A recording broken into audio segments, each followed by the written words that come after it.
Now in its 9th year, this is GabNet, the Great American Broadcast Network. Talk like you've never heard it before.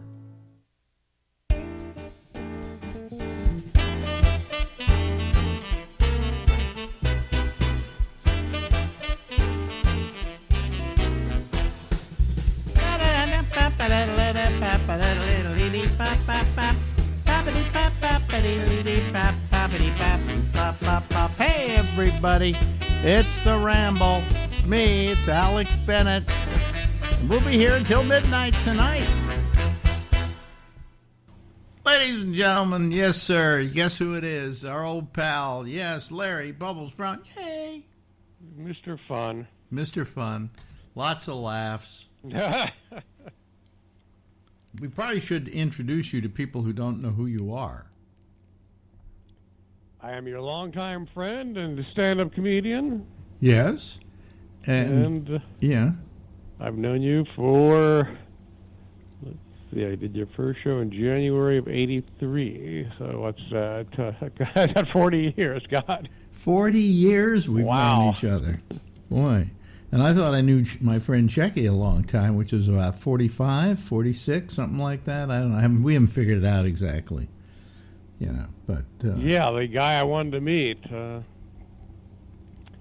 like an amazing man. Yeah, but I've known you such a long time. Really. That's amazing. I just didn't realize it was 40 years. God. I didn't realize it was either. Well, I think this should be the end of it then. I think enough before is... somebody gets hurt. Enough is enough already. You know? But, so how's your life going? It has stopped raining, so I guess that's all we can hope for. It's good. We had been a small series of earthquakes, so maybe something's going to happen. Well, that's good. Earthquakes are always fun. I keep saying earthquakes are fun, and people look at me like I'm crazy. But you know what I'm talking about? They can be fun, yes. Yeah. Building sways and yeah, they sway, and you go, oh wow! It's like going on an amusement park ride, you know? Yeah, the one we had in '89 was not that much. Your place almost got destroyed. But that wasn't too much fun. I keep telling people this. The best sex I ever had was the night of the earthquake, and I called it. I named it a rubble fuck. And I've mentioned this also any number of times that I talked to a psychologist years later, and I said, you know, right after the earthquake. While the fire engines are going and smoke is in the air and everything's going crazy and buildings have fallen and I'm in the middle of it, my girlfriend and I had amazing sex. And he said to me, that's not uncommon, that we want to survive the species. And so therefore our immediate reaction is to have sex. Wow. Yeah. That kind of makes sense. So I figure... we go to places like, I know, Ukraine must be some great sex. Well, yeah, now. War, sure. Yeah. Or, how about, where was that earthquake? Syria, you know? Mm-hmm. We should go to Syria. We should run tours, what we call our sex tours, right? In which people, we take them to countries where they can have a rubble fuck, basically. You know. We got to get better at predicting earthquakes. So. Yeah. Well, what is that? Something's going ding around here. I think it's my wife's computer. Yeah, that's what it is. Anyway, there it goes again. I can't turn it off either. Oh, wow. Can you hear that? No. Oh, okay. Well, as long as you can't hear it, it doesn't matter. Because she was doing some stuff earlier here, and I think it's the guy who's trying to get a hold of her. But anyway, where was I? Oh, yeah. So I figure that is getting to bother me. Jeez almighty.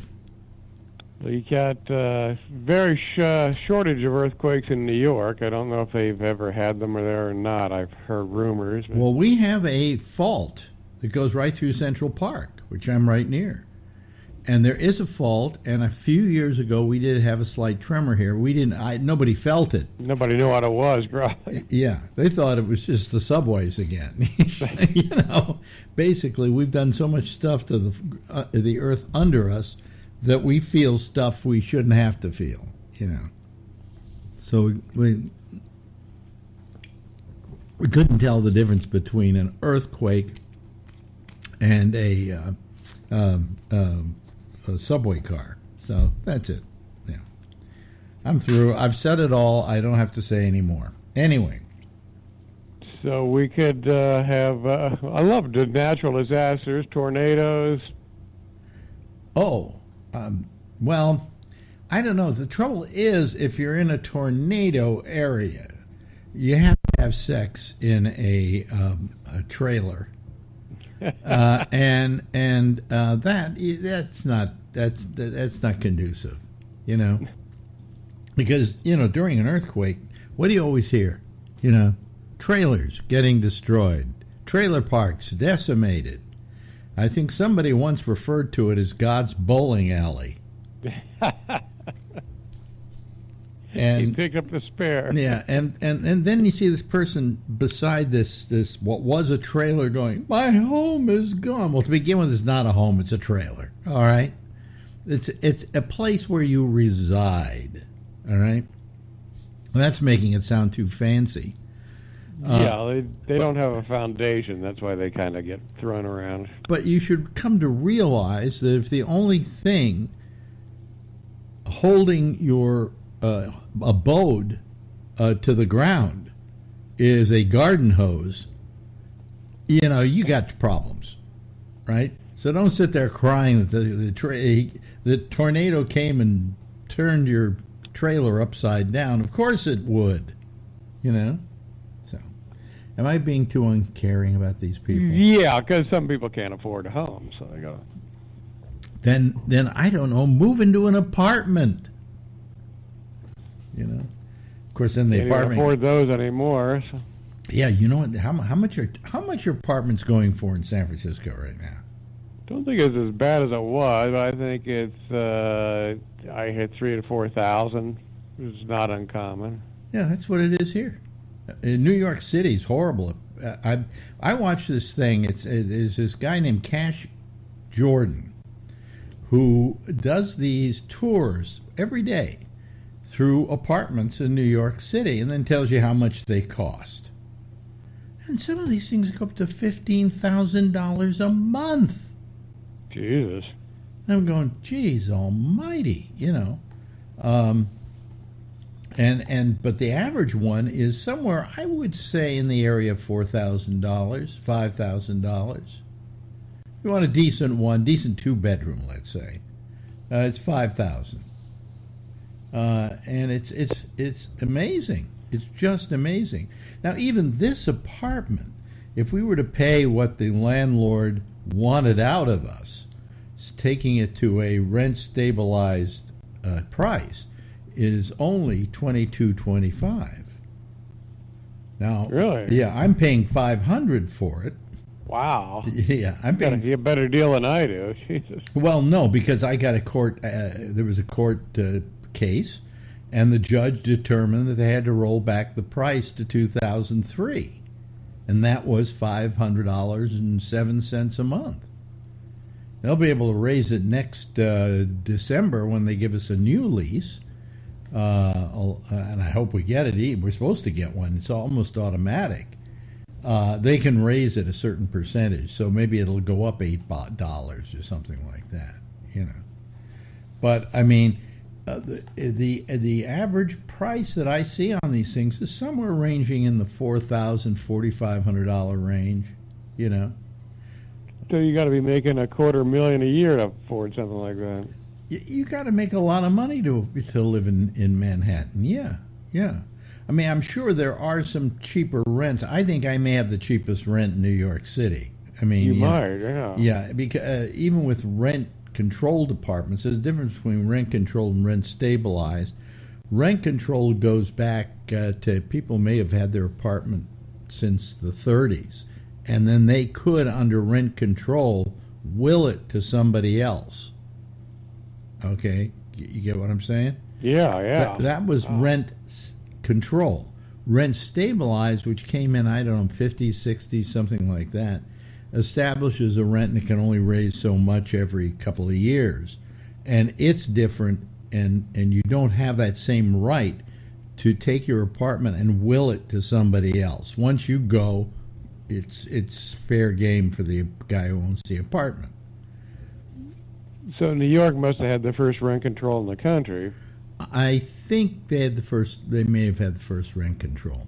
You know, it's strange. I had a lawyer in this whole case that we had. And the lawyer was telling me that his specialty, of course, is landlord-tenant law. He said, I don't represent landlords because I think that's a conflict if I'm representing the tenants. So he said that when he goes to, like, lawyer conventions, I would love to see one of those.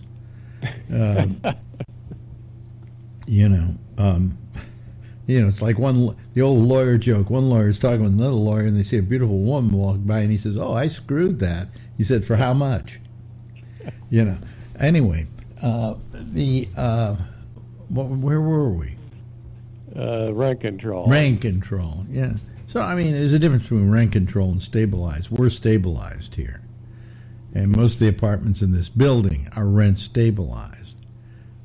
But our lawyer said he went to conventions. That was it. He went to conventions. And he'd tell them he was a tenant landlord lawyer, and they'd say, "Wow, what's that?" Because it's unheard of anywhere else in the country. If you try to look up landlord tenant lawyers in San Francisco, you might have a hard time finding one that specializes in that. But he said here in New York, it's a specialty because the landlords are so terrible and so horrible. Yeah, I've heard stories about they've actually performed arson so they can start anew and get rid of their rent control. Yeah. Oh, yeah. No, I mean, they're terrible. They're just terrible. Like ours feels he has some kind of divine right as a landlord to do anything he wants to do. So, I mean, the judge came out with a determination in our case, and so they immediately went and appealed it, and they went to an appeals court, and the appeals court said, well, you're full of crap. Go back to I'm sending it back to the original judge because there's no case here for you to appeal, and it let this thing stay. And that's about the last thing you can do is go to an appeals court, okay? There may be a couple other little things you could try, but they don't work. All right. They still refuse to recognize that I am the legal tenant of this apartment and that the apartment is at $504 a month.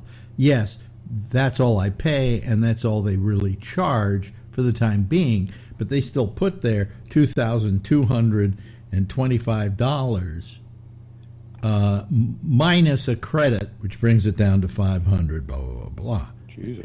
And we're trying to get them to take that off of there. Don't tell us that that's the rent. That's not the rent. You've been legally told, and they go, well, it's not settled yet. Well, they went to the appeals court. Of course, it's settled. That's what I'm talking about. New York lawyers. I mean, yeah. New York landlords. Yeah. That thing went on for years. Oh, God. It went on for 9 years, maybe? Almost 10? Cost us $175,000. Jesus. All right. I think that's longer than the trial in the Onion So field. when you go, oh, hey, you have a great rent. I wish I had that rent. Yet you wish you also had to put out $175,000 to get it that low? Yeah, that would pay for a lot of rent right there. Yeah, exactly. But, if we cut it down and separate it over the last, 9-10 years, it comes out to about $1,800 a month. So that's acceptable. What that dinging? Marjorie, do something about your computer. God, it's driving me nuts. Anyway. Well, San Francisco's had rent control since 79. Since 79, rent control? Yeah. Mm-hmm. Okay.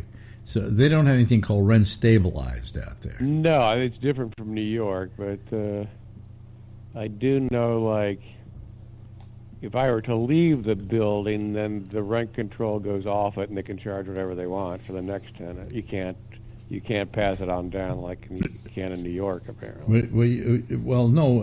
Yeah, but it's a different kind of rent control probably than the rent control we had here. But I mean, the rent control we had here, a person on the first floor that we know, whose mother left. She was born in that apartment, okay, and her mother, when she died, her mother left it to her. And she could do that because it's a rent-controlled apartment. And she can then will it to her children, and her children can will it to their children. That's a real asset. Yeah, but you can't with rent stabilized. And there are very few rent-controlled apartments left in New York, you know. So. But there are quite a few. In this building, I think there are about maybe 20 of them, I think. Really, pretty good. I mean, I know that the landlord is every day, they're very religious, they're Hasidim. They're probably saying prayers for our death. Sure. Yeah. I'm sorry, but the prayer for the dead is the Kaddish, not the get out of our apartment. You know, I mean, it's amazing. It's just amazing. They could put a hit on you. Yeah, but, you know, I mean, we're not giving up this apartment. You know, we're not, even if we got another apartment somewhere, or we got a house upstate or something like that, we're keeping this apartment. You know, it's fine. I know more and more cities are trying to get rent control. There's, out here, Oakland's got a very weak rent control. Santa Monica's got a really strong one. Yeah. And then more cities are trying to get it. So it goes by the city. It doesn't, Yeah. Yeah, here, I think this is a statewide thing in New York. But, you know, I mean, the lawyer said that he has a big business just dealing in people who are getting screwed by their lawyers. You know, I mean, he said you couldn't get that in any other state. I mean, I'm sure tomorrow if you had a problem with your landlord and with the rent and so on and so forth, you really wouldn't know where to go. Would you? No, they have like, not lawyers at special. They do have some like groups that you can go to, but I don't know how effective they are. Yeah, but you wouldn't even know how to start. You know, No. Here everybody knows who the lawyer is. Everybody knows a lawyer who deals in rent and tenant law. You know, landlord and tenant law. But so well, sometimes they'll offer you a lot of money to leave. I guess they would. But I don't know how much they would have to offer me to make me leave at this rate, you know? Somebody said the record last year in San Francisco, they paid somebody $400,000. $400,000 to leave their apartment? It was a big, gigantic apartment, apparently, yeah. Well, this is a gigantic apartment. This is 2,500 square feet. Most people live in homes that are smaller. That's twice as big as a lot of homes, so it's huge. Yeah, this is 2,500 square feet. So you wouldn't leave for $400,000? I don't know what the price would be. You know, but then I have to find another apartment. Got to find a place to go. And then I'm going to have to pay $4,000, $5,000 a month rent and not even get the size I get here. Mm-hmm. You know, so, I mean, do you really want to do that? Do you really want to get rid of it? No. That is the biggest apartment I've ever heard of. It's pretty big. I mean, it's amazing. I'm always amazed by how big it is. And I mentioned, I think I was mentioning to Marjorie the other day that I said, I don't know if we could live anywhere but here because it's so big and we have so much room that, you know, like Marjorie's in another room now, and if I wanted to walk to it, it'll take me about half a minute, you know. I mean, Yes. You know, so she's in another part of the house. She can't even hear me. Her phone, whatever her computer was dinging, kept going off, and there was no way I could get a hold of her. Outside, I could use my Alexa, you know, to make a announcement for the entire apartment. So Yeah. Do you have people above you? No, we're on the top floor. Okay. God, that's great. Yeah, we're on the top floor. And the only noise I hear is the apartment next to us, which used to be part of this apartment. And I think they put up a wall here, which is flimsier than the rest of the walls in the apartment, to separate us. And I can hear their kids screaming every now and then in there. But that's about it. I mean, in our bedroom, what we have in our bedroom is we're on 116th Avenue on that side, and there is a lot of traffic and a lot of noise at night, you know. I mean, people decide to start screaming at 2 o'clock in the morning. I don't know what that's all about. Yeah. So, Could be sex. Yeah, it could be sex, yeah. Well, then I'm jealous, you know, but anyway, so how's the comedy business doing? Comedy's been a little, let's see, the last month wasn't bad. I don't have much for April till I think the end of the month I got some work with Rob Schneider or something. Yeah, yeah. I'm dependent on my friends that got famous at this point, so. Yeah, well, I mean, but they like using you as an opener. That's true, yeah. You know why? I think you don't spoil the room. I don't set it on fire, as they say. Well, I mean, there's certain acts nobody wants to follow. Like, you don't want to follow a screamer, right? You wouldn't want to follow a screamer. You don't want to follow someone that puts an energy out that it's the energy that's hard to follow, and you don't want somebody that's super high energy. Well, that's how I often said that's how Bob Goldthwait became a headliner. Yes, he was good, but nobody wanted to follow him because he was. Yeah, there are a lot of comics like that. I would say Bob Rubin was like that. He never opened. He just went from bartending to headlining. Yeah, and the reason is nobody wants to follow him, and it doesn't have to do with how good they are. They could stink, but if they're loud and noisy, or another one people said they didn't want to follow was anybody who plays a guitar in his act. A guitar act, yeah, for sure. Guitar act. Prop acts? They're hard to follow. You don't want to follow a prop act. Yeah, okay. So if you pick any of those fields in comedy, you'll automatically go to headliner. Yeah, and I think you can. What is good to follow is somebody like even low energy acts. They're not good to open a show, but they're easy to follow. Like I would think Stephen Wright could kill, but you would still be able to follow him because he's low key. Yeah. Yeah. I always felt that when I was doing my shows, I do have about 5 acts or whatever, and I always have to tell somebody you're going to open.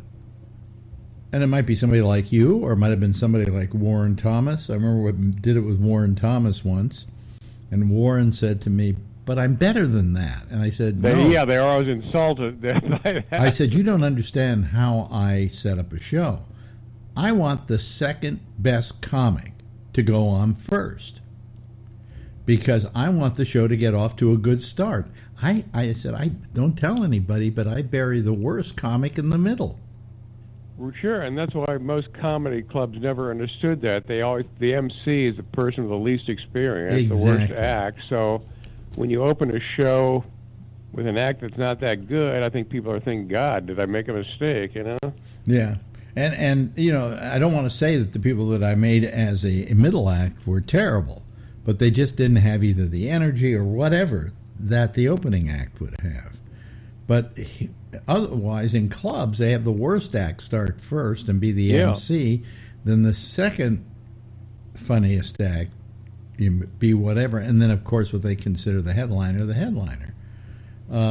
It was a terrible way to do a show. You should have a really good comic. Your second best comic be the headliner, be the MC.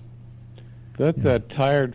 Apparently, Mitzi Shore came up with that format that's been around for 50 years, and I never thought it was good. And the only city that bucked that was Boston. Boston used to have the headliner would open the show, and he would do 20 minutes. Then he'd introduce the other 3 acts. They'd do shorter sets, and then he would close the show with another 20 or 25. Well, in vaudeville, the headliner, the best act, the star of the show, went on second to last. The second to last was what they called a chaser. Really? Yeah, it allowed people to leave before it was over if they wanted to. So it was something like a juggler or whatever. But if the headliner was always the act before the final act. I didn't know that. That was in vaudeville. There was a certain wiseness to all of that. Intelligence but yeah, I didn't know Mitzi Shores started the current lineup that we have. The three-act show, yeah. Oh boy, oh well. She wasn't that great. Anyway, hey, I just saw. I never met her, but I heard she was a little crazy. Yeah, we're running out of time here, kiddo. We sure are. And I'll talk to you again next week. You got it. Larry Bubbles Brown, folks. Now in its 9th year, this is GabNet, the Great American Broadcast Network. Talk like you've never heard it before. Yes, folks. Okay, all righty. Yes, sir. Larry Bubbles Brown. I love Larry. Hey, listen, I got to tell you, I did a couple interviews today. I did about 3 of them, actually, with one person. There's a guy that used to do my radio show, and a lot of people who are from the Bay Area probably remember him. His name was Chuck Farnham. And I haven't really talked to Chuck for maybe 25 years or something like that, because we had a falling out at one point. And we've since made up.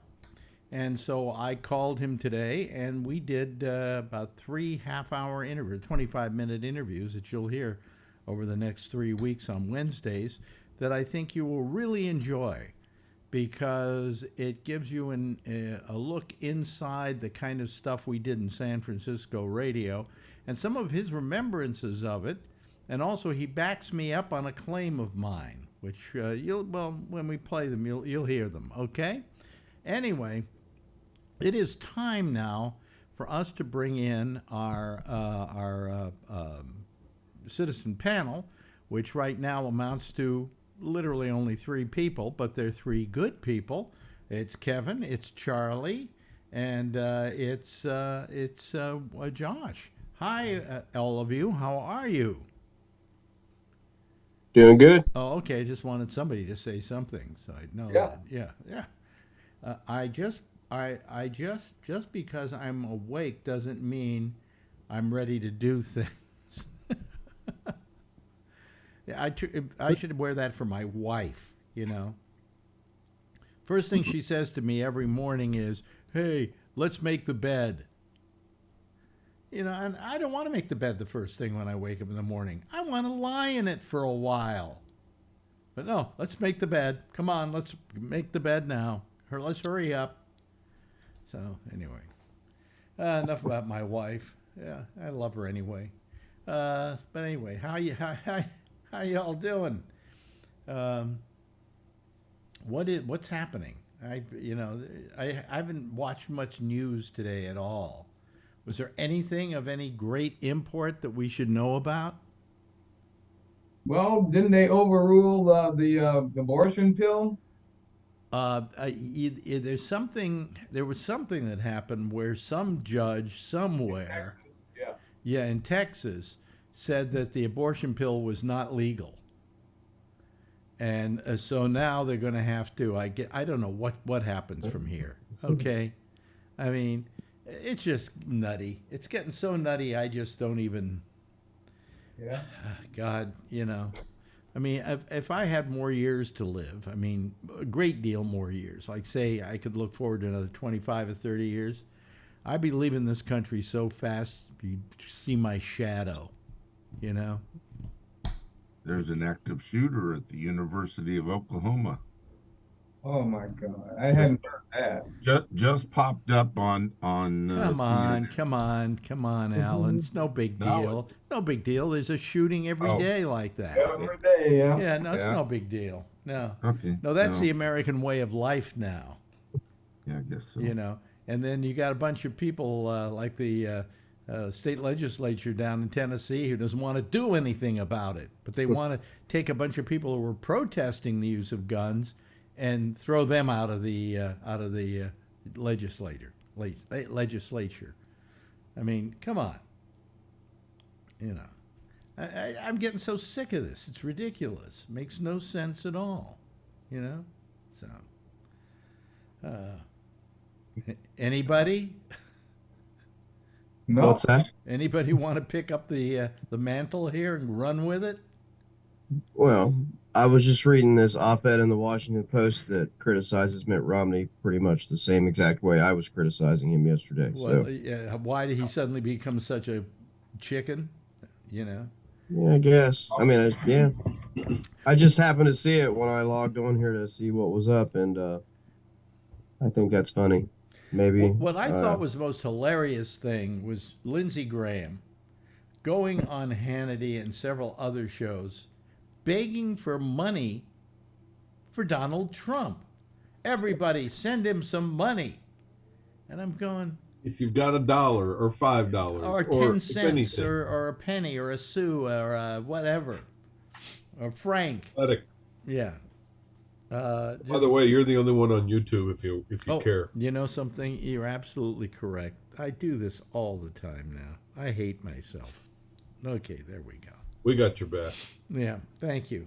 Thank you. Send him your pennies like Patrick does Peter Popoff or whatever. Yes, do that. Yeah. All I have, not much. Stephen Colbert did a really funny comparison between Lindsey Graham crying for money and Jimmy Swaggart, Oh, the televangelist. yeah. Well, you know who's been pretty good this week? I've been watching these people who are kind of auditioning for The Daily Show. Yes. And they've had a guy on this week who I think is really good, Roy Wood Jr., a comedian. And he's really been good. And they had a woman yesterday doing a thing about all this crying for money for Trump. And if you can find it on YouTube, it's very funny. But I mean, what do we... I said this yesterday, I said it the day before, and I'll probably say it into next week. Which one of you idiots out there is sending your money to an alleged, I say alleged, billionaire? Yeah. But even if he isn't a billionaire, let's say he's just a 500 millionaire, okay? He still doesn't need your goddamn money. Sits on a gold toilet seat. Why are you sending him money? Exactly. If he's crapping in a gold crapper, then you don't need to send him money. Dumb shit. I mean, why do they do it? I don't understand. It doesn't make sense to me. And then Lindsey Graham is going, "Oh, and you got to send him money for his court case." Hey, he brought this court case on himself. Okay? I don't know. And he should have to pay to get out of it. I mean, there are people definitely, I'm sure, sending him money, though. I mean, I'm sure there are people that are. I mean, I sent Kevin and Patrick a picture a little bit ago that I forgot to do earlier today from my drive through the neighborhood this morning. Go to the end of the street. What are they flying on their flag pole? No American flag. Support the police flag and a Trump flag and a One Nation Under God flag. Turn right, go to the next stop sign, pass 2 houses with the same shit. You know? Well, did you see the one they showed on the news of the truck going down that street in New York? By the way, I got to get Chuck Farnham's name out of here. This was from what I did today. It said the only American or the original American flag truck, and it had like 6 flags on it, 4 Trump flags, an American flag, and 2024 flag, and it was flying on this pickup truck going down the street in New York there. Well, if you guys want to make any real money, there seems to be money in these flags. I mean, those are some pretty big flags they're flying. When I was in Arizona, we were getting onto an on-ramp at the freeway, and there was a guy sitting there on the back of his pickup truck. He had a whole booth set up. Yeah. With did you ever flags, all kind of shit. I was about ready to run by him and, stir up a bunch of dirt. Did you ever stop at that? If you went through Kingman, did you ever stop at that last truck stop that we were talking about that one night where I told you they had like the 3 aisles of shit in there that you could walk up and down with a shopping cart? Oh no, the one on the outside of Kingman, no. Yeah. If you're headed east, it's like the first thing you come to after you cross from Nevada into Arizona, and then you go maybe like 20 miles. Oh yeah, I know what you're talking about. Yeah. Yeah, it's that, like they call it the last truck. It's like the last thing in Arizona before Because then there's nothing until you go across the reservoir and all that. Yep. The Hoover Dam. And But then, where do they get these things? I mean, the big ass flag company. They just have them made. You can have them made. But I mean, but this place is like a superstore. I mean, not just flags. I mean, this was like, I mean, towels and I mean coasters. And I mean, it was like a fucking Cincinnati Bengals pro shop, except Trump. I think Trump toilet. There is Trump toilet paper, isn't there? Where you can wipe. Yeah, Trump? probably, yeah. That's at the Democrat store, though. Yeah, you can wipe your ass with Trump. You know, but I mean, it's these huge, giant flags. Yeah. So we should. I know they're flying in my neighborhood. I'm aware. Yeah. We got them here too. Yeah, I took a couple pictures for those guys this morning on my way to the store. Well, we don't have them here in New York City because they wouldn't last very long. Yeah, probably not. You know, but why don't we make big Trump flags that are anti-Trump? Oh, we've got the. I think I've seen one here and there, but yeah. Sorry, we got the F. Biden flags hanging off some house. Yeah, right. Really, are these pro-Biden or are these anti-Biden? F. Biden. That's all it says is F. Biden. F. Biden. I don't want to get you demonetized, so I won't use the whole word. Okay, all right. F. ... Gee, what? Yeah. What happened to my soda? I got myself some soda, and I didn't bring it in, and now I'm going to get thirsty during the show. Huh. You can go get it. I'll go get it. You guys talk for a second. Okay. No, we have plenty of those flags here. I don't know. Found Whole it. neighborhood's Wasn't full of them. that a quick trip to the the kitchen for me? It wasn't bad. Yeah. You knew you'd find it. I mean, I see them in garages when the garage doors are up and I drive by. They're hanging on the wall. You know what I'm saying? It's like, you know, I mean, those things must cost. That's what I've been saying for a while. Is if people thought any of this stuff was going to mean he couldn't get, you know, the nomination or whatever, it's not going to change anything. Nothing is going to change those people. Yeah. Nothing. Do you think he's going to get the nomination? I mean, I don't really know which way they're going to go, but I honestly would say I think probably, because I don't see anyone doing anything about it. They're not changing their minds. There's no move, you know, as much as we think he's going to do it, there's no move on the part of DeSantis to run. Right. And there's no sign that he's running. Yeah. Right. And, you know, I mean, and like I said, I don't think that any of the other people are going to really appeal to anyone much, because I mean that's what we've been talking about. I don't see someone like Nikki Haley as an option. She's just another lowlife like him who sucked his ass as much as she could, right? I mean, but she kicks sideways or she kicks forward. So I don't know, maybe, you know, I mean it's all nonsense with them. But so I don't see anything that's going to like change the hardcore party's mind. And my understanding is the way that their primary system works, which I think pretty much the same as Democrats, is that, you know, he doesn't have to get a lot of Republicans to like him. He just needs to get like 20% or whatever, you know, depending on how many people are running. Well, so, if nobody decides to turn out, probably not that bad. If nobody decides to turn out for the Republican primaries, all you have to win is a majority. And it can be a majority. I mean, that's what I'm saying. He doesn't, you know, if there's 150 million registered Republicans in this country, he doesn't need 100 million of them. He probably needs 15, you know, I mean, which is, you've also got the pie being cut up among 5 different guys and so on. That's what I'm saying, you know, you know, and, you know, he has pockets of the country like where I live where, I mean, none of those people here are going to vote for DeSantis.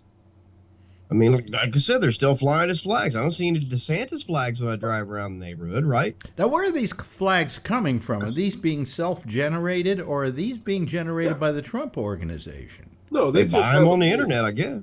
Yeah. You can have them made, and then somebody goes out and has them made, and then he sells them. And they sell them. They sell them in like, I mean, you can buy them on the internet, but they sell them in like swap meets, flea markets. Let's be honest. Guys on the side of the road. Let's be honest about who this constituency is. They're not wealthy, are they? They're not wealthy people. So where are they getting all this money for these flags? They're spending whatever little money they have for dinner on these goddamn flags. Well, they go and they spend the money on the initial flags, and then they make money off of their other buddies buying the flags, just like Trump does, only on a smaller level. Yeah. It's just like counterfeit NFL shit. Yeah. It's the same thing, only they're just using Trump to make their money. Yeah. Wow. So Well, you can have these things made. I mean, I know somebody that does it with, NFL stuff. He goes out and has his 49er crap made by some company in China, and they ship them back over for a dime a dozen, and then he sells them for $15 each. but it's just amazing to me that his constituency is not wealthy. Okay? I think we could probably, they're pretty much trailer folk. Right. And they'll spend their last $15 on a Trump flag. That's the idiocy of it all. So they can put it on their front porch. And nobody is more willing. Nobody is more willing to fleece the last penny out of these people than Donald Trump. Buy my little, what were those non-fungible tokens that he was selling? Because he's the savior. Is he really? Well, did you hear Marjorie Taylor Greene? He said, likened him to Christ. Yeah. Yeah. Because Christ was convicted. Well, then... Arrested. Arrested? Well, so are a lot of different people out there that have been arrested in time. Jeffrey Dahmer, as an example. I think he could be compared to Jeffrey Dahmer on some levels, couldn't he? Yeah, that's what I've always said all along. It's like a cult. I don't understand it. It makes no sense to me. And I'm talking about just having a purely rational mind. Forget the left or right, but just being rational. Well, one thing that I have heard die down is going after Alvin Bragg and, saying that they're just picking on Donald Trump. But ever since I heard this statement, the right has totally abandoned that ploy, and that is that Alvin Bragg has been in office for 14 months, and he has filed 117 lawsuits similar to the charges against Trump. Right. So he isn't just singling him out, right? Exactly. Okay. Exactly. So, I mean, plus, this thing has been going on for a long time that they've been looking into this. It's not like it's something new. And the only thing that shielded him from getting into any problems before was he was president. And one of the reasons he became president, I'm just sure of, is to protect him from what he perceived as being some court actions that might take place against him because of his business practices in New York State. And by becoming president, he felt that shielded him from indictment on these charges. And he's thinking the same thing. He says, if I'm president again, they'll have to wait another 4 years before they can finish this case. Well, I think they can continue the case while he's president. Did you raise your hand, Charlie? Yeah, I was just going to point out that all of these people, Lindsey Graham, Marjorie Taylor Greene, none of them are claiming that Trump didn't do it. They're all claiming it's just a political witch hunt. But not one of them has come forth and even claimed. But Trump didn't do that. Well, we don't know that he did it. Well, we don't know that he did it. Okay, we want to see in court it to be proven and so on and so forth. Of course, personally, we all think he did it, right? We know that Cohen went to prison for 3 years for the same crime. Cohen, yeah. Well, he didn't go for 3 years, but he was sentenced to 3 years. Yeah. He was sentenced to 3 years. Weisselberg was convicted. And Weisselberg, all for the same crime. Same crime. They're well, they were protecting. What would they call him? Co-conspirator number one. Co-conspirator number one. Yeah. Well, if he was a co-conspirator, I guess we got a problem here, right? I don't know. I give up. I give up on this country. It's crazy, really. But the Trump flags are when 4th of July last year, we went up to Lake Don Pedro, and we'd be there, and all of a sudden some boats come up with these huge Trump flags and the F Biden and stuff like that, and we're just all staring at them, going that. When I'm in Lodi, there's a bunch of Trumpers up there. Didn't you just yell out to them? Didn't you just yell out to them? Hey guys, it's vacation time. And Lodi, it's the Central Valley, and you've got the big trucks with the 2 big flags, just all going over the place. It's like out of the blue. It's like, really? It's like they're all over the Central Valley because that's McCarthy. That's McCarthy territory. Tony? Yeah, me and my sister were walking in Middle Village, and we saw flags. Biden, the quicker fucker upper. I mean, I'm telling you, F Biden. This is he brought out so much anti-American stance. Like, even though we didn't like Trump, I never saw people hang flags out like F Trump. Well, let me say something that I don't like saying, and that is when I was a boy. That's the part I don't like to say. When I was a boy, you didn't do this to the president of the United States, even if you thought he was a piece of crap. I was going to ask you, it's like, do you ever think you'd see, Alex, your country act like this? Like, we didn't say you didn't like Trump, but you never got to hang a flag out. It wasn't wrong to disagree with the president. It wasn't wrong to feel that he was doing stuff wrong, but it was wrong to insult him. You would think, okay, right? to insult him or to use the F word against the president.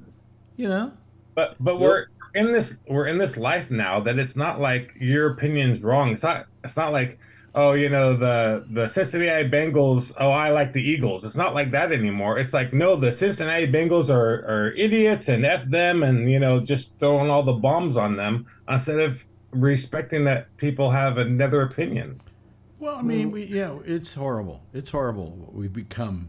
And we used to wear ties on planes, and now people wear their pajamas on the damn thing. Well, and to school. And to school. You know, and to school. And to school, yeah. And to Home Depot. And to Home Depot. What's wrong with that? Yep. Yeah. You know what I think it is more than anything? And I told this to my sister because she's a school teacher. I says, Nan, you know what it is? He brought out the racists. They're alive and well. And he did worse than that. What he gave them an empowerment to come out. He gave them what's the word I was looking for? Permission. A sense of permission. Yeah, like, come on out now. You can open the door now and let all your hate out because I'm endorsed. Right, I got your back. You're right. And of all the things I've heard you say, you're right with that because all these guys were in the woods. They were in the woods. He's like, come on out, fuckers. It's safe now. I'm practicing their gunshots and everything else. And all they all thought like racism changed or homophobia or anything. It didn't change. He empowered them to come out. It's all right now.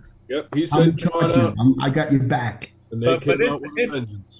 But it's like that for a lot of these groups. A lot of these weird groups that were hidden, the internet has brought them out because the internet has said, wow, I'm not this crazy guy in California, but you know what? There's another crazy guy in New York, there's another crazy guy in Texas, and now we can get along and say, wow, there's more, and they try to make that grow. So a lot of these weird I always call internet's really blowing it up. I always had called it giving a sense of permission. I always said that the worst thing I could do as a broadcaster was to give anybody in my audience a sense of permission to act in a certain way that was not right, And what he did is he gave them that sense of permission. Yeah. He opened it way open and said, "Hey, you can be as uncivilized as I am." Yeah. Okay? It's like crazy. And they say it because they back it up. They said, "Look at what I like what Donald Trump's doing. I'm going to do it too." I can't believe I'm living in that type of reality. It's like, wow. It's scary to see it up close, and then I'm embarrassed by it. The other one that kind of mystifies me is they keep saying, well, things were much better under Donald Trump. He had this problem solved or that problem. That's what? He didn't do anything while he was in office except just do whatever benefited Donald Trump. Otherwise, he didn't do anything. What? Tax cut for the rich. Well, Yep. I don't even know if he did that well, But it's disgusting. They saw their 401ks going up, and they thought he did that. He didn't do that. Actually, Obama did that because it was the slingshot after Obama. Presidents really don't have anything to do with the stock market. Bottom line, you're absolutely right. Yeah, it has nothing to do with it. They're just there when it's happening. They're blaming the inflation on Biden. He has nothing to do with inflation. Inflation is actually a result of greed. Yeah, you're right. And what we're going through now is a bubble that was supposed to burst sooner or later, and it could have burst when Trump was in office, and what would have happened then? Well, their price. It's just a bubble that was bound to burst. If it happened during Trump, he wouldn't have known what to do. If Ukraine had happened during his watch, he wouldn't have known what to do. In fact, the only thing he would have done is he would have called Putin up and said, "What do I do?" Oh, yeah, no, he would have turned around and blamed Obama for it, is what he would have done. I can't help this. This happened because Obama. So are we saying that Trump was excellent as a president for assigning blame? Exactly. It's always like that, I think, in business. Always somebody else's fault. Fanning grievances. What did you say, Charlie? Anything that went wrong was always somebody else's fault. That's right. Yeah. It's Festivus. It's the airing of grievances. Yeah, remember that. Yeah. I mean, I don't understand it, and it gets more mystifying every day. You know, who's Matt Sheridan? No, that's not somebody I want to talk to. He's Matt from the chat. Was he okay? Yeah, he's Matt from the chat. Give him a second, see if he. Matt, is that you? So wait a minute. Hold on a second. Let me get my finger on my camera. Get dressed, Matt. Here we go. He's on the chat. Let's see here. Matt Sheridan. There he is. Okay. Hello, Matt. How are you? That's not him. No, just kidding. Hi, how's it going? Yeah, Matt, you got any thoughts on what we're talking about? Oh yeah, it was about Trump, right? Yeah. Yeah, it was like, I think he definitely gave like a megaphone to a lot of people who were basically in the closet for being racist and xenophobic. And, you know, he just, there was also like a really online aspect to it. There was something called Gamergate in 2013 or something like that. And it was really this like misogynistic thing that galvanized a bunch of like impotent losers to really become more right-wing and more misogynistic, and they kind of galvanized towards Trump in 2016. So it was like something like Gamergate was something that was kind of like that was the precursor to Trump. So a lot of these people became Trump supporters. So it's like it was just I don't know though, like if anyone can really, unfortunately, like he'll probably be the nominee.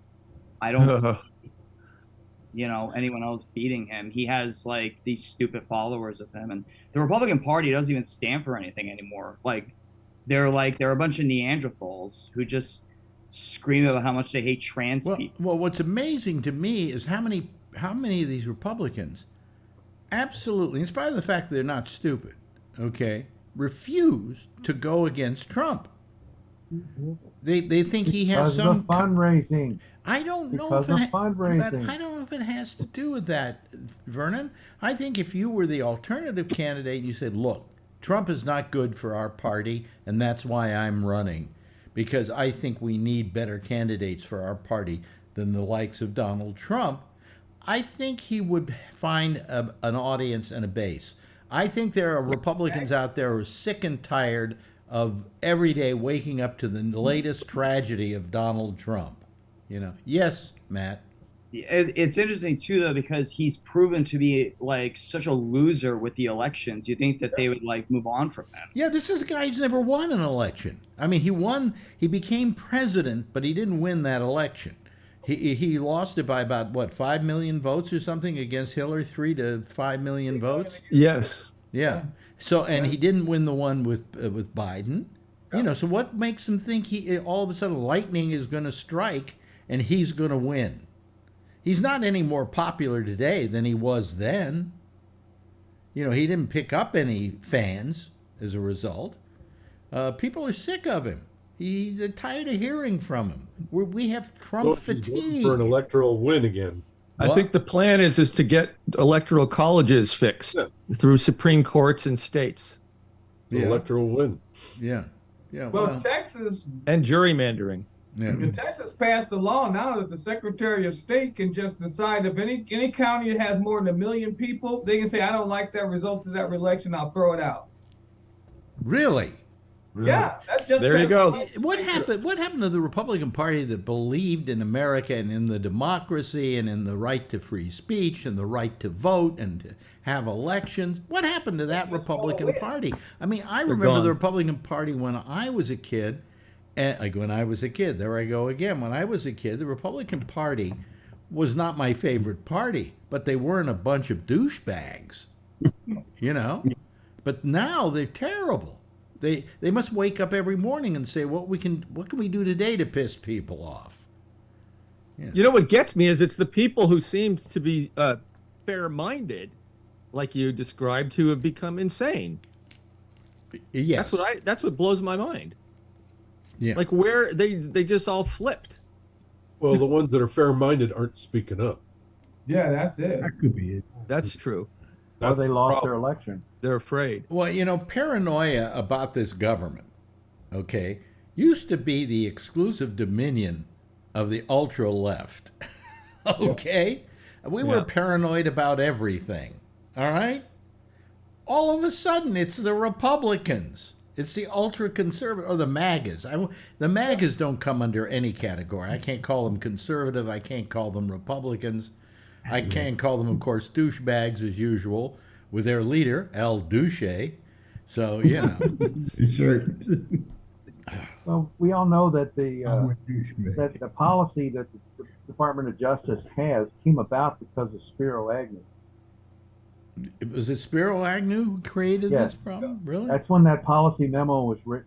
Uh-oh. When Spiro Agnew was getting into all the trouble, and they got him to resign, and they got him to resign, and he pleaded no contest to one misdemeanor, tax evasion misdemeanor, and they dropped all the other stuff just so he would resign and get out of the way, because they saw this stuff coming on Nixon, and they did not want him to assume the presidency. Oh boy, yeah.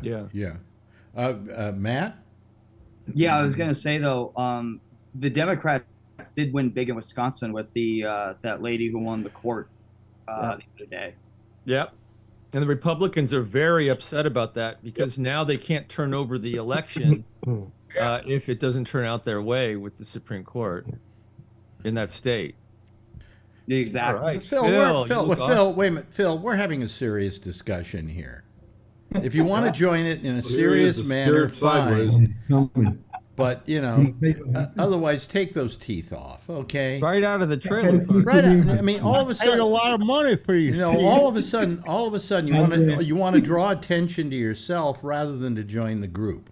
I just figured it's not right. Represent. It's not But right. teeth fit the hat, though. Represent. That's what Chris Rock said in his recent special. Chris Rock said the problem with this country is that we're all addicted to attention. How many likes we get. Mm-hmm. Yeah. Well, I mean, do you know that when you ask a kid today what do they want to do for a living, they say, I want to be an influencer. Oh, God. Now, I don't know where the auditions are for influencer, but please let me know. You know, What happened to firemen? Huh? Yes. You know what that is called, really? What? A bullshitter. Paid bullshitter. My son's he's bullshitting today. Yes, he's in the business of bullshitting. Yeah. And getting paid. Yeah. Or narcissism. Yeah. You know, I mean, it's just amazing that we have this all this going on. It's just not. There's something not right here. There's something really bizarre, and it's wrong. You know, I mean, let's put it this way. Let's talk about if you write, I don't know, parody, and I wrote a parody about somebody asking a politician getting on the air as Lindsey Graham did and crying that we should send money to a billionaire. You get big laughs. Yeah. You know? I mean, of course, nobody's going to send money to a billionaire. Come Lindsey on. Graham shed more tears for Trump than he did for any of the kids who died. Yeah. You know something? You're absolutely right. You're absolutely correct. He is such a hypocrite, that Lindsey Graham. He's a scumbag. Well, you know something? I got to tell you this for a second. Al Franken took over The Daily Show for a week, and his first guest was Lindsey Graham. Yeah. And he said about Lindsey Graham, he said, when I get asked on the road and I'm asked by groups, you know, we have like okay, you can now ask me some questions. The question always comes up, who do you think is the funniest senator? And he said, I always say Lindsey Graham, and they don't believe me. And Graham was on The Daily Show, and he was very, very funny. Wow, he's got a sense of humor. And oddly enough, oddly likable on that show. I mean, at one point he said, gee, I haven't got enough booze here today. How am I going to go back to Washington and be a Republican? You know, things like that. I mean, he was very funny. So everybody knows a good bullshit line. You used to tell us that about Huckabee. Yeah. I still can't believe that. Yeah, well, I mean, I found Huckabee to be very likable. I'm sorry, but I have a hard time believing Well, I know you have a hard time believing that because the Huckabee you see is that other Huckabee. Okay. His daughter. She is likable. I'm sure. I mean, it's just that everybody has that other side. Why don't they fucking use it? Sorry. Well, I mean, Huckabee wanted to. We were disconnected here for a second. No, that's me. I'm sorry. I hit the keyboard. No, this was something here. Oh, okay. Suddenly, I don't know why, but it said that we had been dropped. But the thing is that Huckabee was maybe on his best behavior with me, but he was very charming, and we had a good discussion, you know. And that's the way I feel about Lindsey Graham. I mean, maybe there's this duplicity in Lindsey Graham where, you know, they're the two sides of Lindsey Graham, and he chooses publicly to be on the bad side of Lindsey Graham. But, I mean, I found him with Franken to be really quite amiable and fun. I know that you find that hard, but go to YouTube. Watch the show he did with Franken, and I think you'll agree with me. You know, I mean, he's still a douchebag, but I mean... Policies are still horrendous. Huh? Oh, his policies are still horrendous, and he's standing up for Trump and is begging for money. Yes, Matt. I still think one of the funniest things Al Franken said about one of his fellow senators was... yes, tell him. He says, I like Ted Cruz more than anyone, and I hate Ted Cruz. Yeah. No, he said, I like Ted Cruz more than any other senator in Congress. Yeah. And I hate Ted Cruz. Yeah, that's what he said. All I wanted to say earlier was when you guys were talking is that I think Trump basically this go around, all his issues are self-inflicted, and you know, he's put himself in a position where he may not be electable. And right now he's the front runner, but very few people have declared that have any traction. Well, also the others haven't yet really done anything to get traction. You know, Nikki Haley says I'm running, gives a speech, and that's the last we hear from her. You know, we hear from him every day. She may be good vice presidential material, but I don't see her, even though she was, South Carolina governor and did a very good job, as well as an ambassador, stood up for the country and made Republicans like me proud. I just don't see her as presidential material. Yes. Trump is presidential material, though. No, Trump served a purpose when he ran, you know. But unfortunately, instead of pivoting and becoming presidential, he kept stepping on his own feet and putting his. He had no other thing to do. He was not smart enough to do that, Bill. And all of us realize that, but you don't. No, Vernon, what he did, I was very happy with, especially for the first 3.5 years. And the only thing he did was give tax breaks to the rich and the corporations. Well, you and I have something in common, Phil, because I was happy with him for the first 3.5 minutes. What's that? Oh. No, Wait a minute. Our good friend here, Alan, has had his hand up. So I just wanted to. I'm wondering. All of a sudden, Phil comes on the show and he is not defending Trump. He's putting out all kinds of stuff. So, what drugs are you on, Phil? I ate a couple of dates with pits. There you go. Dates with pits. Yeah. There's a joke there somewhere, but I can't figure out what it is.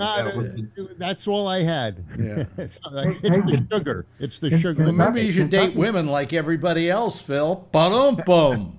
Well, most of the Kentucky passed women a here medical all have marijuana pits. law. What'd you say? Kentucky passed a medical marijuana bill. Oh, who passed it? Kentucky. Oh, Kentucky. Oh, yeah. Medical marijuana. Yeah. See, I'm against medical marijuana because so do I have to primary get physician. do I have to get cancer in order to smoke this stuff in Kentucky? My primary physician said they should have gone all the way or not done anything. He said now they're putting this on the backs of physicians who have no experience with it. Yeah. Right. Vernon? Right. That's a good Was point. it Kentucky or Tennessee that just had those three state Tennessee. Tennessee. Tennessee? Yeah. Tennessee. Yeah. Here's another good example of a Republican state, okay? More than 50% of the registered voters in Tennessee are not Republicans, and yet the representatives in their legislature, they're 75 out of 100 Republicans. Well, how does that happen? So they Gerrymandering. Gerrymandering. Exactly. Is that what it is? Burn down the castle. What? What? I don't see why you can't bring a federal lawsuit against a state that does that. Why can't you bring a federal lawsuit and say we're not having one man, one vote rule, which is what the Constitution of the United States is supposed to be founded on? One man, one vote.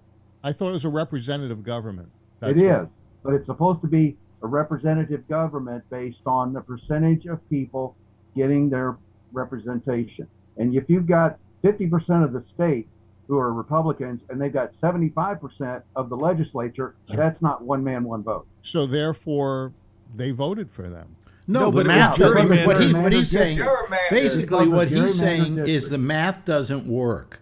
Okay, if you and so how does that happen? Well, gerrymandering is how that happens. All right, but it happens. It goes both ways. No, it doesn't. No, it doesn't. What do you mean? What do you mean it goes both ways? If the Republicans have gerrymandered in their favor in Tennessee or in Kentucky, did you say, Vernon? Or Kentucky's the same way. In Kentucky and Tennessee. Are you finding that the people aren't coming out to vote? No, that's not it, Phil. You don't understand what gerrymandering is. No, they draw the lines. To some extent. Phil's right to some extent, because the last time there was a Republican governor in Kentucky, the total people who came out to vote was 32% of those registered. So that's what's happening. In some cases, that's Partly. what's happening, but the That gerrymandering... happens because they know their vote doesn't count. You have in Texas, like we used to have before 2010, we used to have more Democrats representing Texas in Congress than Republicans.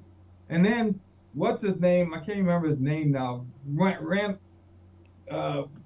Paul? No. Ron Paul.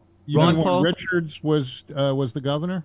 Rick Perry. Long after Rick Perry. Oh, Rick Perry. Rick Perry, yeah, he was good. And they gerrymandered Texas so that now we have, 6 congressmen from Texas that are Democrats and like 22 that are Republicans. Well, we've got one in Kentucky that's a Democrat, okay? And the other 6 are Republicans. And yet, 52% of the registered voters in the state of Kentucky are Democrats. Do you understand how that happens, Phil? Yeah, it's Democratic districts. but it goes both ways. You know, No, it doesn't. It doesn't go both ways, Yeah, Phil. the pendulum will swing, and the other If the party Republicans, will wait a get minute, power. Matt's going no. Tell him why you're saying no, Matt. Well, overwhelmingly, gerrymandering has benefited Republicans, and I don't think there's really any record of it benefiting Democrats necessarily. But if you look at swing states, if you look at red states, it overwhelmingly favors Republicans, and there's a reason why it is, because they know that they can't win without gerrymandering, voter suppression as well. Right. Yeah. The reason is once it starts, once you gerrymander, there's no way for the Democrats to get back in power to do its opposite. Well, that's what they're trying to do, with the Republicans, and the federal level. Oh, really? Like Republicans what? are going to have a Like very what? difficult time getting back into power. Like what? Well, if you listen to Trump, it's all the votes that they created and pulled out from suitcases. But without any proof whatsoever. That's just bullshit. Not one shred of evidence to back him up. That's just bullshit. He just pulling that out of his ass because he wants to. I don't see where Biden got 80 or 85 million votes. I mean, oh my God. Obama. Well, because more people voted than normal. Yes.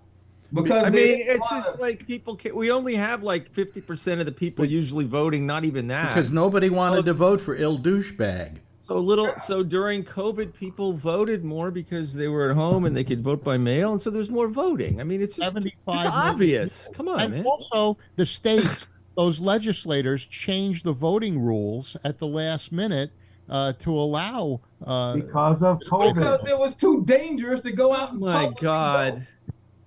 Well, like, Phil, you seem to forget there was a thing called COVID.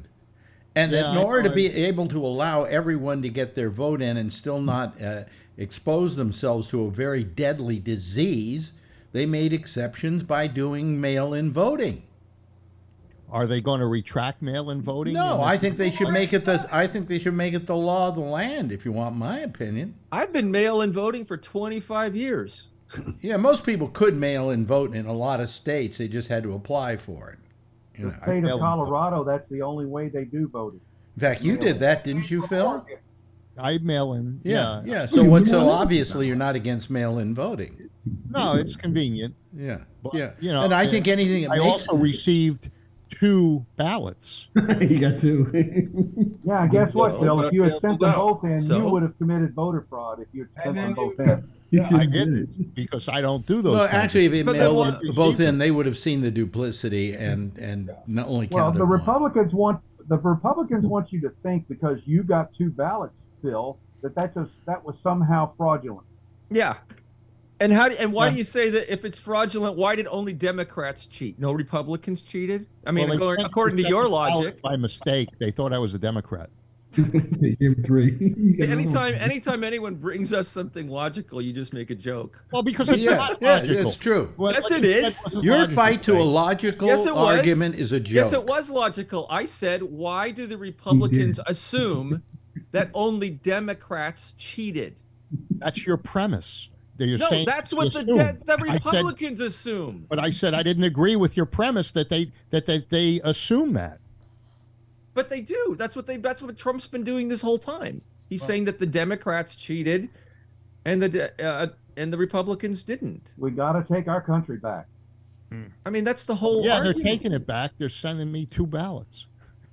I mean, Trump tried to cheat the most. He's the one who tried to change the electorate in the White House on January 6th. And called Georgia for more votes. Yeah. You know, I've seen his personality. Brian wants to say. There's some good news. Did you hear the Merchant of Death? He sent a telegram to Trump because he says his life is in danger and he should come to Russia. Really? Who's this? The Merchant of Death. Remember the Russian guy? Oh, yeah. His life is in danger. Yeah, he went on Twitter and said that he just sent a telegram to Trump because his life is in danger. He has these things going on and he thinks he's going to be eliminated. So he said, come to Russia. Brian, who is the Merchant of Death? I forget his name. He was a guy who was an arms dealer. Arms dealer, was he the guy that was released? For the basketball. The guy we traded. Yeah, for Grinder. Yeah. And now he feels his life is in danger in Russia, so he wants to what?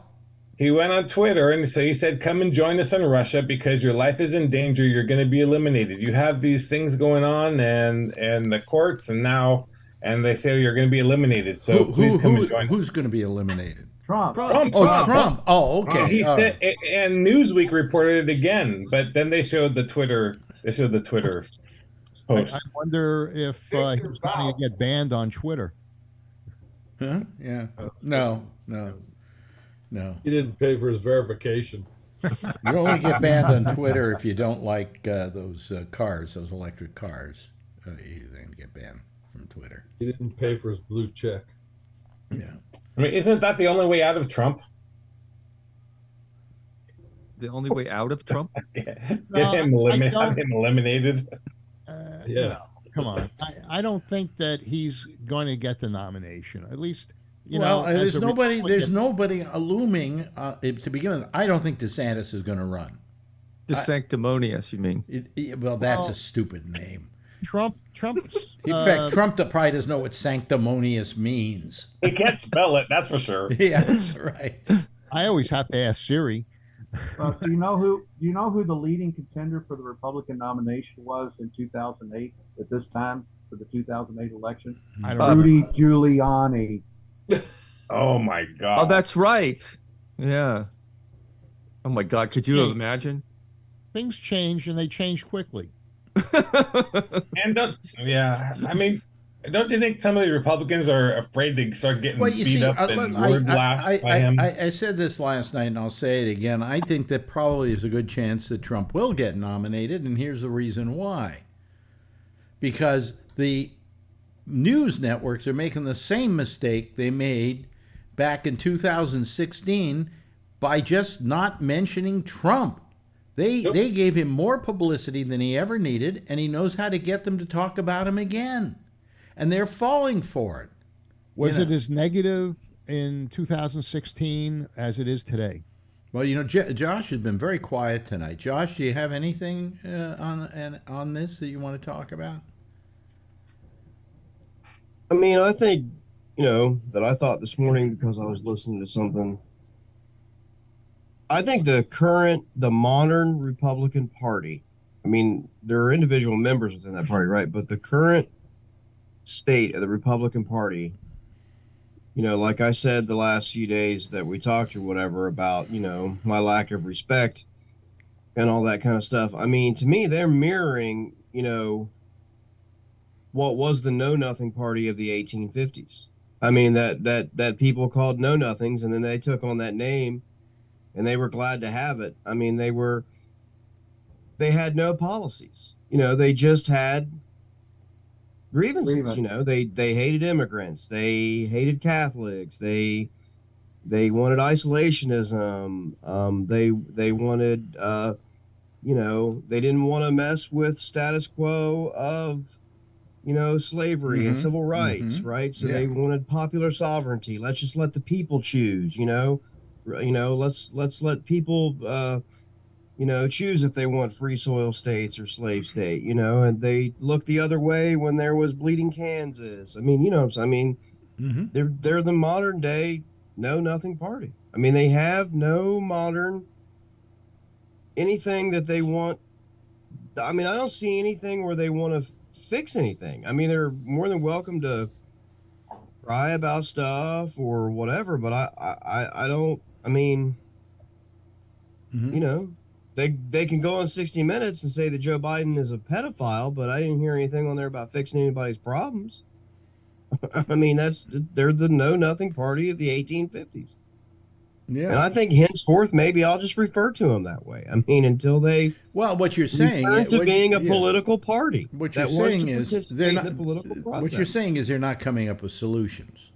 They're not even coming up with except whipping people up. I mean, that's the name of their game. I mean, they do not want to govern.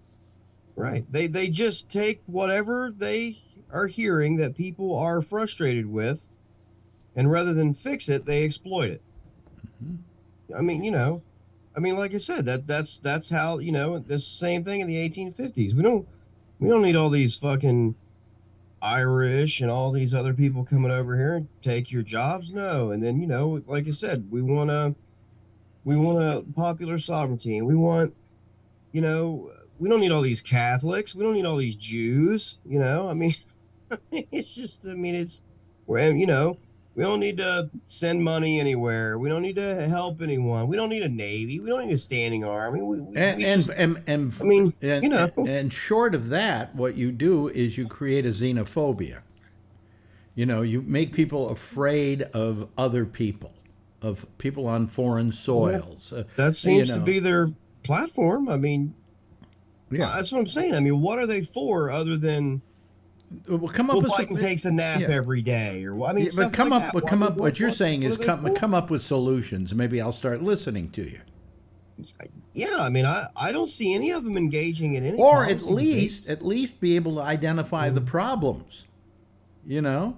But what you're saying is they just complain, and it's fear mongering. Yeah. I mean, I don't see any of them in a policy debate anywhere. Are the Democrats? Do the Democrats do this at all?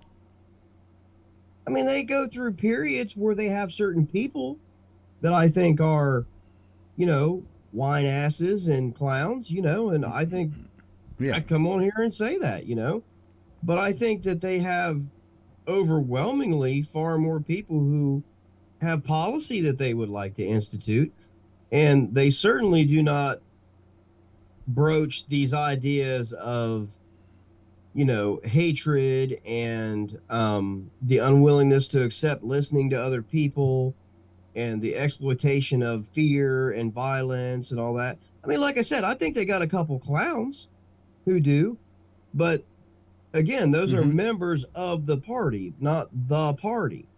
But I seriously see the problem with the Republican Party as pretty much endemic to the party. Do you think what they're doing is they're sentencing themselves to extinction?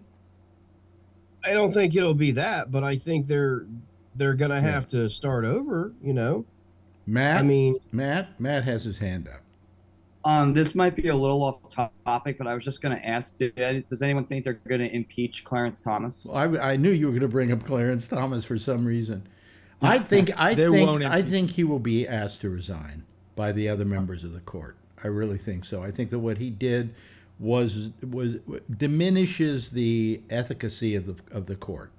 Yeah. I heard that accepting personal trips and things like that is not an offense. Now they may make it one in the future, but it's not ethical. It's not an offense, but it's not ethical. Not against the rules. But I mean, it's pretty obvious why it's not ethical. Yeah. Well, why couldn't he accept a plane ride from a friend? Well, it was many plane rides over many years. 20 years worth of plane rides and boat rides and money. And money to his wife's $500,000 to his wife's fund or whatever. I'd say that's a little more than just a couple of trips, okay? Because he's a judge, Phil, and he's supposed to be impartial. He's supposed to be be somebody impartial. gives you millions of dollars of benefits. Yeah. You get benefits for years and years and years from this. And there's person. nothing Maybe illegal you'll do about their it, Phil. Nothing illegal, but it is unethical. Well, yeah, but you don't have to resign over that if they make I think he should. And what the problem was, it was a personal trip, and he didn't declare it. Not a trip. It was over 20 Not years. a trip, Phil. It was they were personal. It was what may be hundreds of trips. Yes, it was a hell of a lot more. Anyway, we've got to go, Phil. We're running out of time. You have to here. declare it. You don't have to declare it. We're talking about ethics, Phil. Anyway, we expect. I'm sorry. Amazing. I'm sorry if we expect our judges to be ethical. Okay. Yes, Kevin. Nice seeing you here, pal. Same thing to you, Charlie Wallace, you old scamp. Josh, thank you for being here. Of course, Alan, same to you. Vernon Nunn, great to have you here. Brian Neary, Tony, Ray, always good to have you here. Matt, call more often. You're terrific. You're really terrific. You're a nice addition to the Citizen Panel. And, of course, thank you very much, Phil. You added very nicely to tonight's show.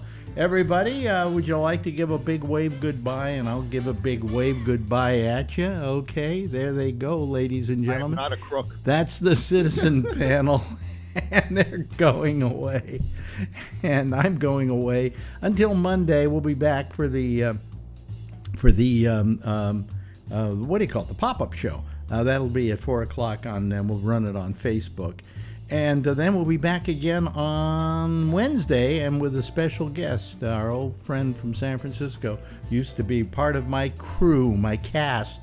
Chuck Farnham will be with us. I'll see you again then. And in the meantime, I'll see you same time, same station in life. In the meantime, as always, I'll try to remember how I finish my show. If you see her, tell her I love her, okay? Good night, everybody. Have a nice weekend. Bye.